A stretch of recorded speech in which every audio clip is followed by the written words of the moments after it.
Hello everyone. So, dear students, let's start the new topic. What are the factors affecting the angle of contact? मतलब angle of contact किस पे depend करेगा? आपको मालूम है कि angle of contact is fixed for a given pair of solid and liquid.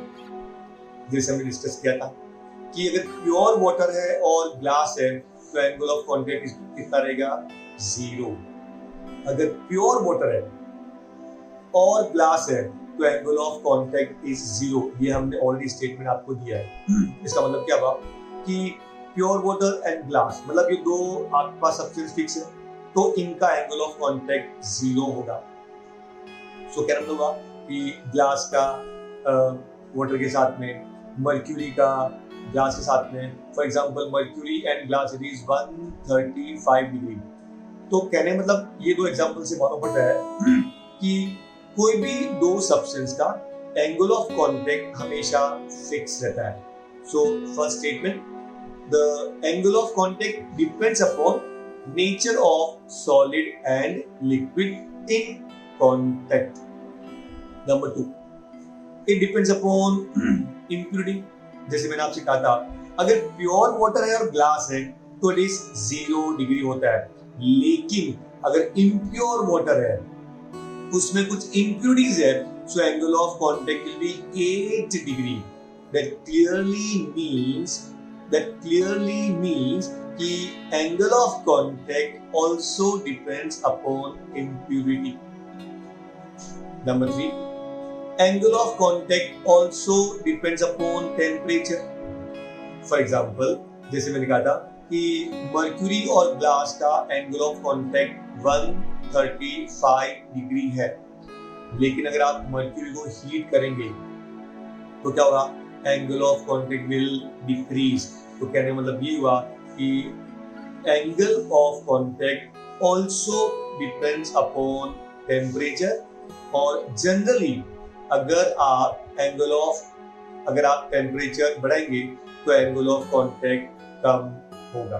So these are important 3 factors that affect the angle of contact. I hope it is clear. Now, effect of impurities on surface tension. Impurities का surface tension पे क्या फर्क पड़ता है? Number 1, can you see soluble salt? आपने नमक लिया, पानी में डाला।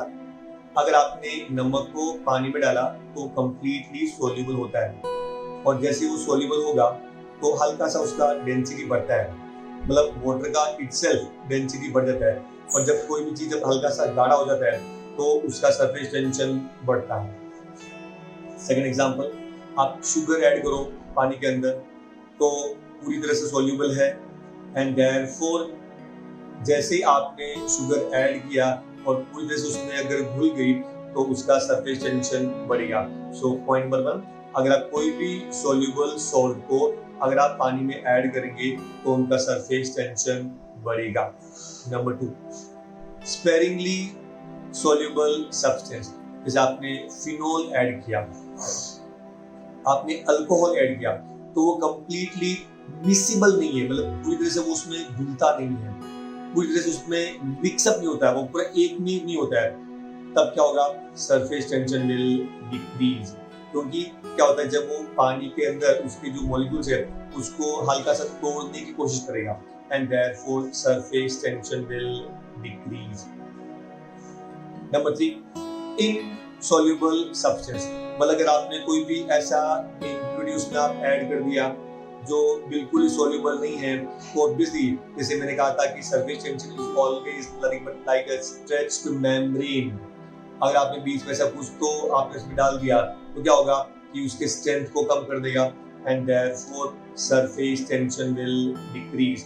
तो अगर कोई भी सब्सटेंस जो कंप्लीटली या बिल्कुल ही इनसॉल्युबल है उसमें आप घुल नहीं सकते तो क्या होता है? उसके स्ट्रेंथ को कम करता है, therefore surface tension will decrease. क्योंकि उसमें जो फोर्स है वो फोर्स कम हो जाता है, because what is surface tension, force per unit length. तो अगर मान लो फोर्स कम हो गया सो डेफिनेटली सरफेस टेंशन भी कम होगा। Number 4, detergents. देखो आपने कभी ऑब्जर्व किया रहेगा कि अगर आप नॉर्मल कपड़ा अगर आप पानी में डालेंगे तो क्या होता है कि वो जल्दी से पानी उसमें जल्दी से ऐड नहीं होता है, लेकिन आप जैसे ही हल्का सा उसमें आप डिटर्जेंट ऐड करेंगे तो कपड़ा जल्दी धुलता है। रीजन क्या है कि जैसे आपने डिटर्जेंट ऐड किया तो पानी का सरफेस टेंशन कम हो जाएगा, वो उसका आपस का फोर्स कम हो जाएगा, and therefore the air, I mean the water along with the detergent will enter the cloth और वो उसकी जो गंदगी है वो बाहर निकालता है। So remember, जैसे आपने डिटर्जेंट ऐड किया तो उसका सरफेस टेंशन कम होता है। I hope it is clear. Go down now the remaining part.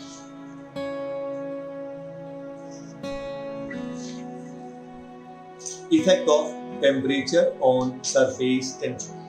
Effect of temperature.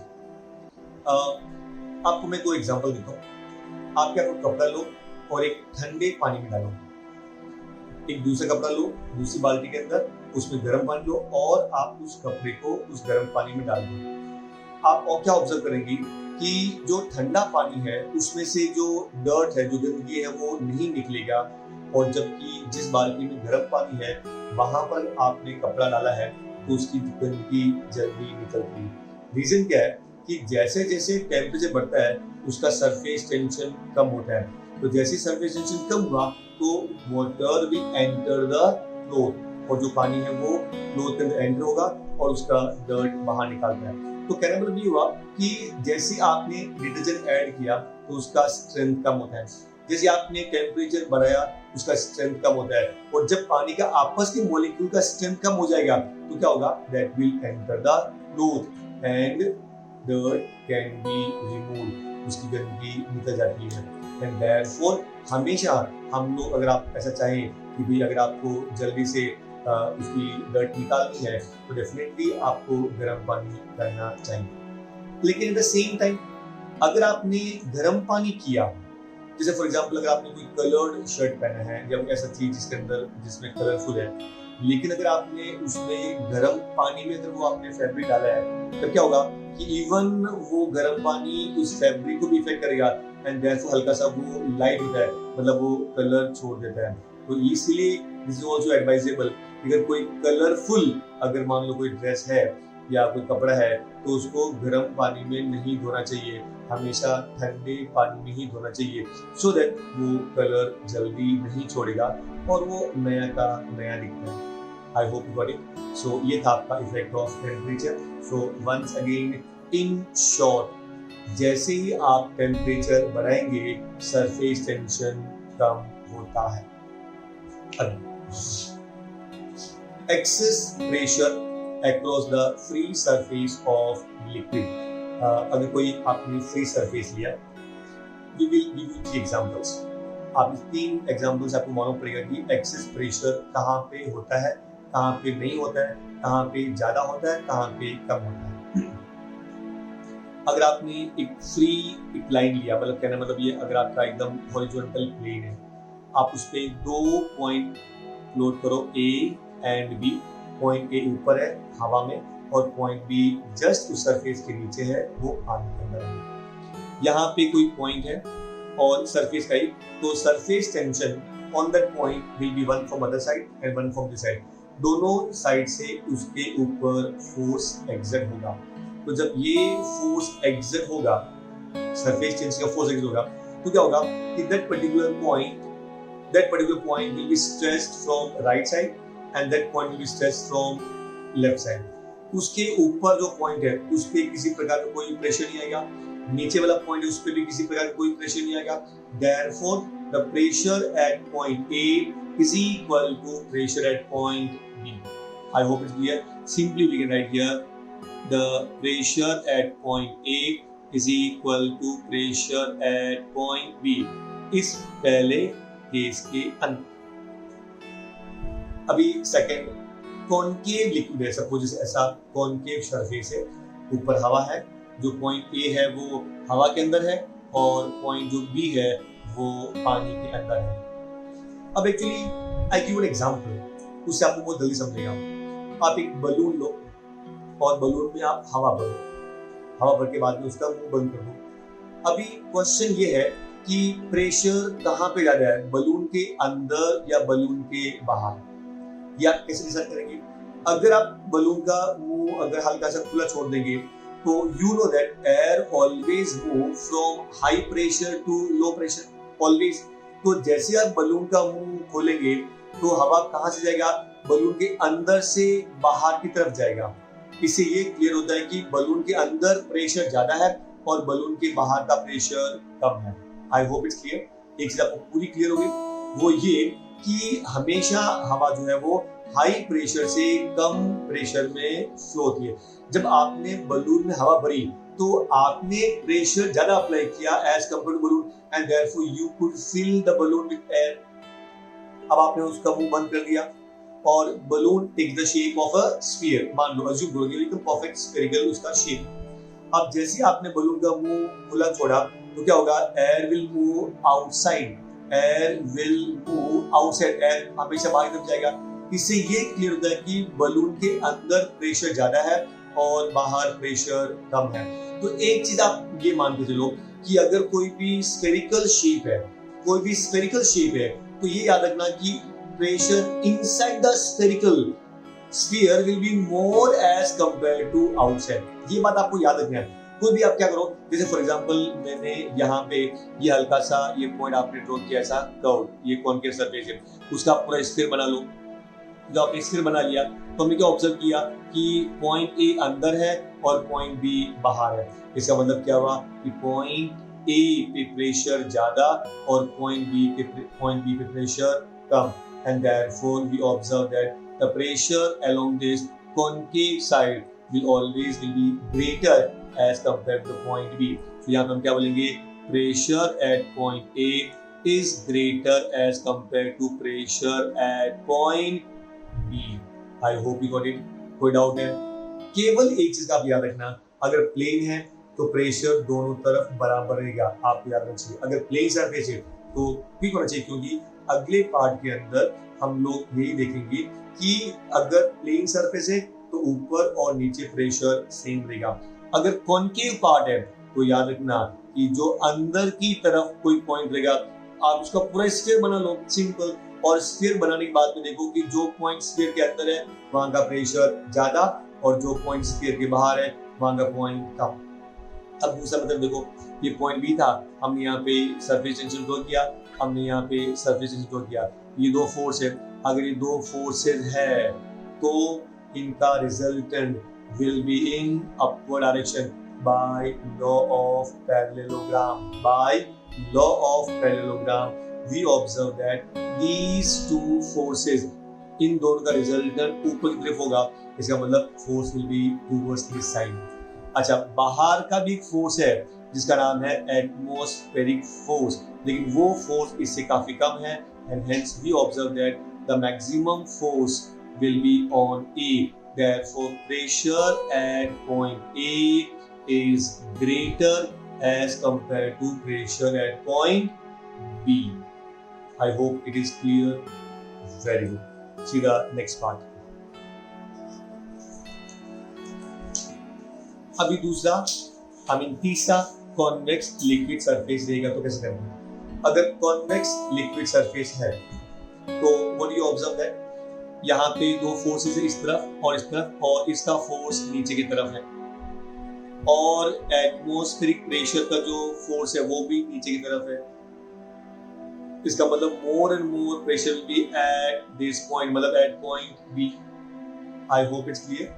मेरा कहना मतलब ये हुआ कि इन दो फोर्सेस का रिजल्ट इस तरफ है और ये फोर्स का रिजल्ट भी इस तरफ है, and therefore the pressure at point B will be more. लेकिन जो मैंने सबसे इंपॉर्टेंट ट्रिक बताया था आपको, जो शॉर्ट ट्रिक क्या बताया मैंने, कि जो आपका कॉन्वेक्स सरफेस है आप इसको एक स्फीयर बना लो। तो जब स्फीयर बनाएंगे तो पॉइंट बी अंदर है और पॉइंट ए बाहर है, तो हमेशा जो प्रेशर है वो स्फीयर के अंदर ज्यादा रहेगा। तो यहाँ पे हम क्या बोलेंगे, pressure at point B is greater than the pressure at point A. I hope it's clear. पक्का? कोई डाउट? ये बात आपको याद रखिएगा तो आगे का जो पार्ट है सरफेस टेंशन का that will be very easy. अब चलते हैं explanation of formation of drops and bubbles. मतलब ये बबल्स क्यों बनता है, ये ड्रॉप्स क्यों बनता है, कहाँ पे प्रेशर ज्यादा रहेगा, कहाँ पे प्रेशर कम रहेगा. अभी उसका दूसरा नाम हेडिंग ये भी है, excess pressure inside a liquid drop. Liquid drop के अंदर एक्सेस प्रेशर रहता है. आप मीनिंग समझ गए कि ड्रॉप के अंदर प्रेशर है, ड्रॉप के बाहर प्रेशर है.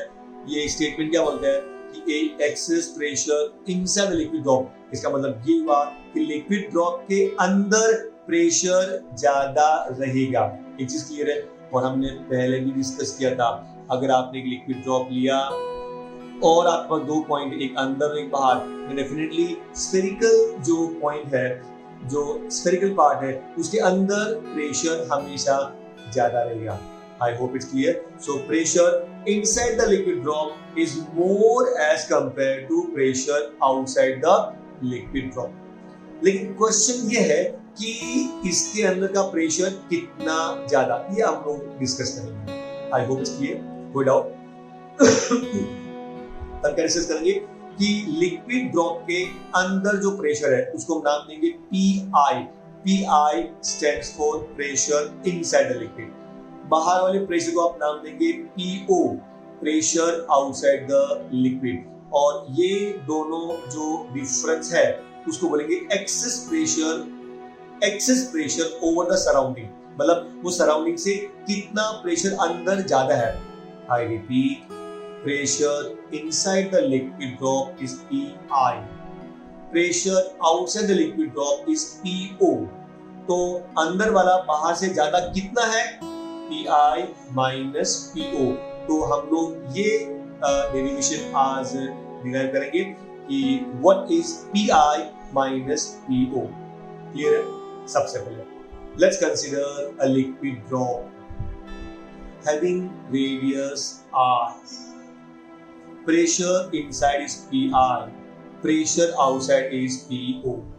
अगर आपका रेडियस R है तो उसका एरिया कितना होगा? It's a sphere, so it is 4 pi r square. 4 pi r square. अब एक इंपॉर्टेंट चीज, हम क्या करेंगे, इस लिक्विड ड्रॉप का हल्का सा रेडियस बढ़ा देंगे. तो जब आप रेडियस बढ़ाएंगे तो याद रखना है कि प्रेशर में कुछ चेंज नहीं होना चाहिए. इसके लिए हमने रेडियस बहुत कम बढ़ाया, सच दैट कि PI और PO में कोई फर्क नहीं पड़ता है. आई रिपीट, ऑब्वियसली अगर आप रेडियस बहुत ज्यादा बढ़ाएंगे तो अंदर का प्रेशर और बाहर के प्रेशर में फर्क पड़ता है. 100% दोनों में फर्क पड़ेगा. लेकिन मैंने क्या बोला कि ये जो डेल्टा R है, जो चेंज इन रेडियस है, वो इतना कम है, एकदम निग्लिजिबल है, लेकिन बड़ा है हल्का सा, लेकिन वो इतना निग्लिजिबल है कि PI और PO में कोई फर्क नहीं पड़ेगा. आई hope it's clear. I repeat एक बार फिर वापस से, आपको रेडियस बढ़ाना है लेकिन इतना कम बढ़ाओ कि इट इज निग्लिजिबल. क्यों कम करने गया? सो दैट कि PI माइनस PO में कोई फर्क न पड़े. आई hope it's clear. Now see the derivation.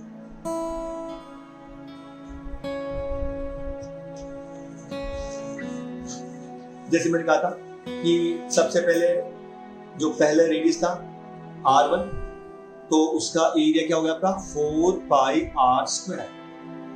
तो ये स्फीयर है and what is the area of sphere? 4 pi r square.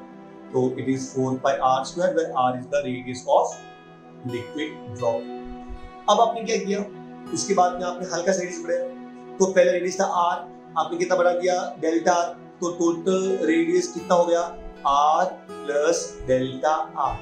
Total radius कितना हो गया, r plus delta r.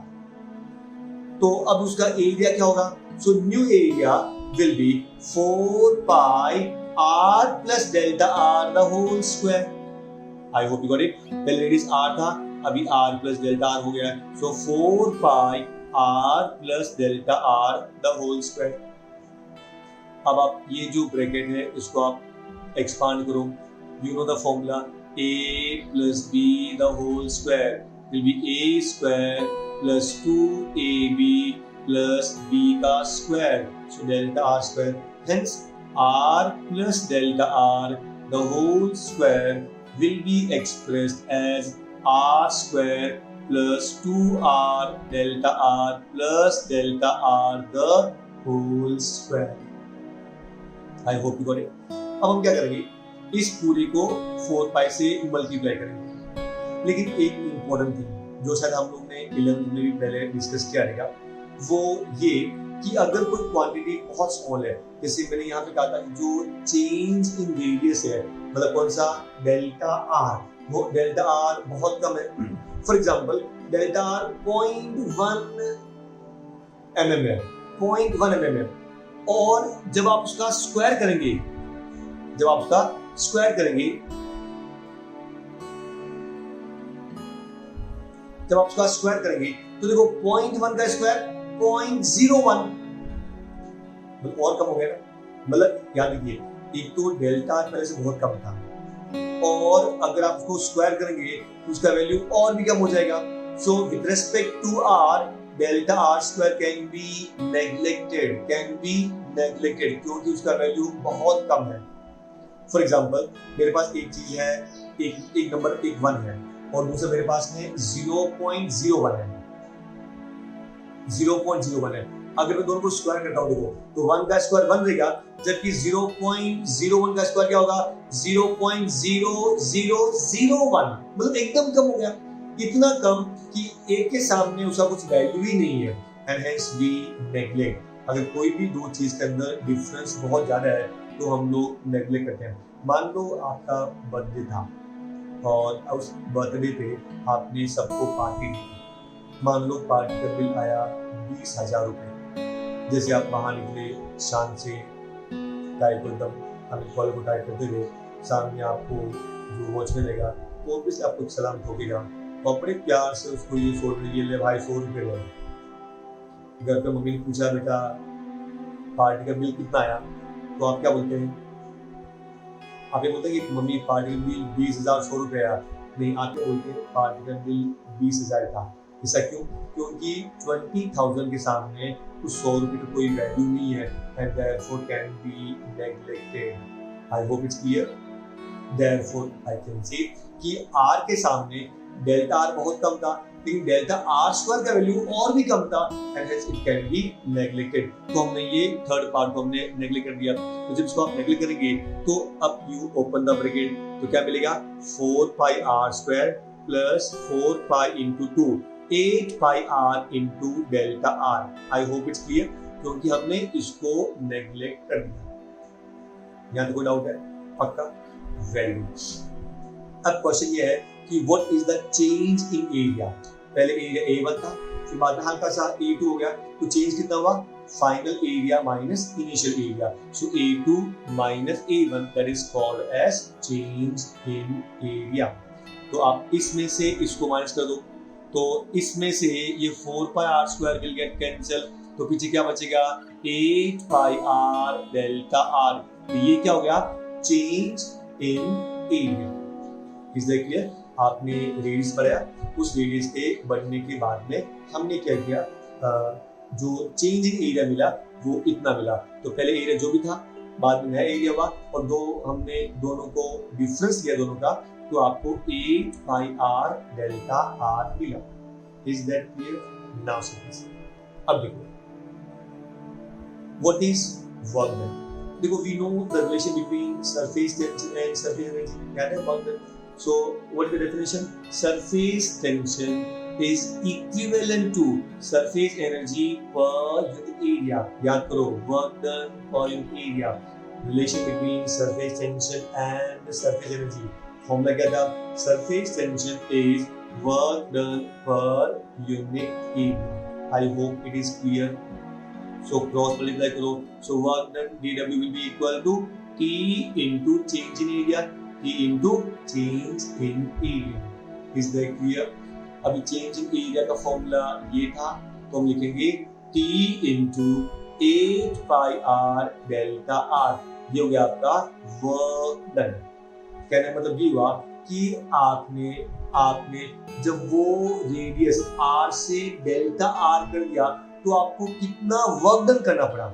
I hope you got it. पहले रेडियस r था, हल्का सा आपने जब उसका डिस्प्लेसमेंट बढ़ाएंगे तो ऑब्वियसली वर्क डन होता है, and therefore this work done is nothing but what, t into 8 pi r delta r।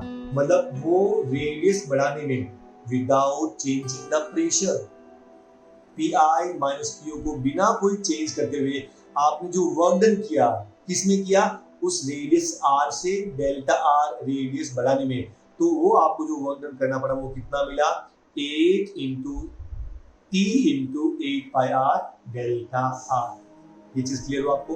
अब आगे, लेकिन एक्चुअली वर्क डन का फॉर्मूला क्या है, हम लोग बचपन से पढ़ते आ रहे हैं। Work done is force into displacement. What's a work done? Force into displacement. What's a work done? Force into displacement. तो डिस्प्लेसमेंट कितना हुआ, डेल्टा आर, क्योंकि पहले रेडियस कितना था, आर, चेंज कितना हुआ, delta R. So what is the displacement, delta R. Therefore work done का फॉर्मूला क्या होगा, F into delta R. Is that clear? Again, what is the formula for pressure? Pressure is force per unit area. What's the pressure? Force per unit area. हमने discuss किया already. What's the pressure? Force per unit area. Unit is Newton per meter square. Also Pascal. Also bar. याद आपको? Also dyne per centimeter square. तो क्या number, ये सब pressure के unit है। So once again, What's the formula for pressure? Force per unit area. यहाँ पे आपको कौन सा प्रेशर चाहिए, axis pressure. So what is axis pressure? PI minus PO. What's axis pressure? PI minus PO. Therefore we can say PI minus PO equal to F upon what's the area? 4 pi r square. What's area? 4 pi r square. अब इसको cross multiply कर लो। Therefore, force F is equal to Pi minus PO into 4 pi r square.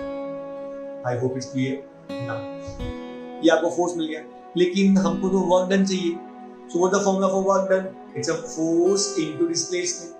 तो force क्या मिला आपको, Pi minus PO into 4 pi r square multiply by displacement delta r। तो यहाँ पे आप इसको डेल्टा r से मल्टीप्लाई कर दो फोर्स को, तो आपको मिलेगा work done. So what's work done, Pi minus PO into 4 pi r square into delta r। अच्छा, वो work done in increasing the radius आपको ये फॉर्मूला मिला था, और अभी ये work done in the terms of force, तो आपको ये फॉर्मूला मिला, एंड देयरफॉर दोनों वर्क डन एक ही है। So you have to equate these two equations. So we can say equating 2 and 4. So from equations 2 and 4 हमने इसको और इसको हमने इक्वेट किया।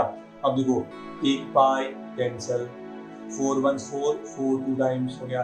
यहाँ पे r स्क्वायर था, यहाँ पे r था, तो यहाँ पे एक r बच जाएगा, यहाँ पे एक t बच गया, 2 बच गया, और यहाँ पे आपको एक r बच गया, और Pi माइनस PO, आपको तो Pi माइनस PO चाहिए, तो ये जो r बच गया उसको आपको यहाँ पे ट्रांसफर करना पड़ेगा, और यहाँ ऊपर बच गया 2 into t, and therefore Pi minus PO equal to 2t upon r. Pi minus PO equal to 2t upon r. I hope it is clear. It's an important derivation and a very important formula to find the axis pressure. Is no doubt there. Now we can find the axis pressure for soap bubble. कैसे? Sir हम लोगों ने पहले discuss भी किया था कि soap bubble के अंदर 2 सरफेस रहता है, तो एक सरफेस के लिए 2t upon r, और जब 2 सरफेस रहेगा तो multiply by 2, and therefore axis pressure inside the soap bubble is 4t upon r. Axis pressure inside the soap bubble is 4t upon r. I hope it is clear. Very good.